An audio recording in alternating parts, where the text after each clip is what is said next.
Selections are at the heart of almost everything you do in Photoshop. You make selections to isolate specific areas and add adjustments, remove a background and place a subject on a different photo, or blend objects together and generate new content right inside your image. My name is Rob de Winter, Adobe instructor, designer and author from the Netherlands, and in this video I'll show you 3 modern selection tools that save you a huge amount of time. The Object Selection tool, Remove Background and the Selection Brush. Here's a photo with a mix of fruits. Let's say you want to isolate a few pieces and make the rest of the photo black and white. The Object Selection tool makes this almost effortless. Select the Object Selection tool from the toolbar and Photoshop immediately starts analyzing the image. You'll see a loading indicator in the options bar. Once it's done, hover over the photo and you'll see objects light up with an overlay as you move your cursor. Photoshop has detected all the individual objects automatically. Click on a piece of fruit to select it. To add more, hold Shift and click Additional Pieces. If you accidentally selected something you don't want, hold Alt on Windows or Option on macOS and click it to deselect.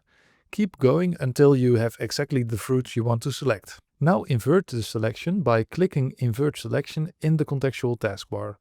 The selection border now runs around the entire photo, meaning everything except your chosen fruits is selected. Now go to the Adjustments panel. If you don't see it, go to Window and click Adjustments. Now choose Black and White.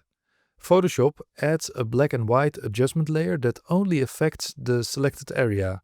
Your fruits stay in color and the rest goes black and white.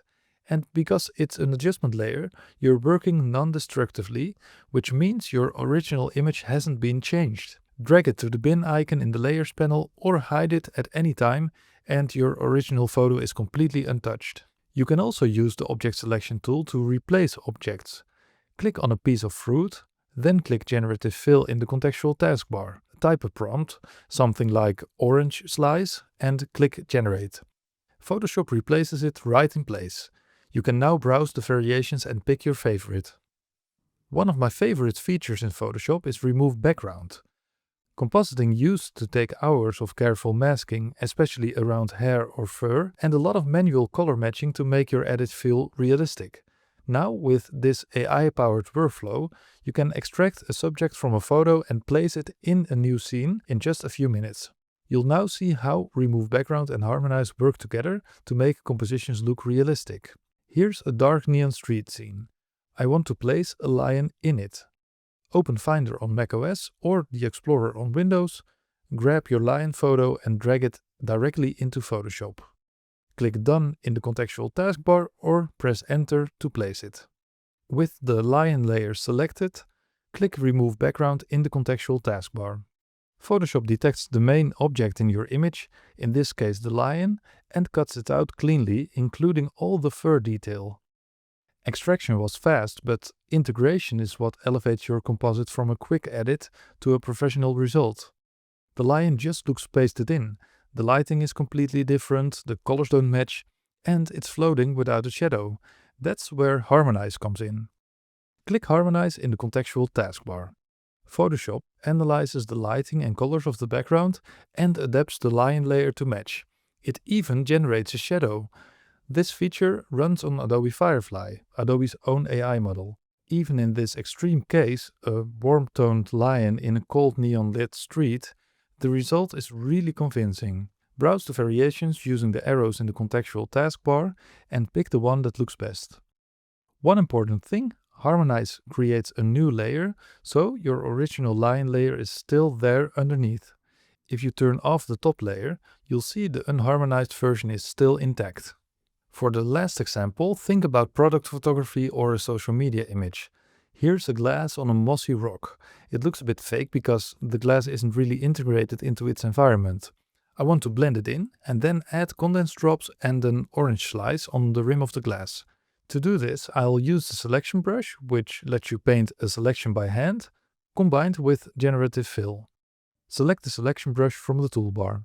You can adjust the brush size in the options bar at the top, or use the square bracket keys, left bracket to go smaller and the right bracket to go larger. Paint a selection over the area where the glass meets the moss, the overlap between the bottom of the glass and the rock. Then click Generative Fill in the contextual taskbar. Leave the prompt field empty and click Generate. Photoshop generates moss growing slightly in front of the glass, making it look like the glass is actually sitting there. Pick the variation you like most. Now for the droplets. With the selection brush, paint the selection inside the glass. You can also close the selection into a lasso shape. Just connect your brush stroke back to where you started and the selection brush fills it in automatically.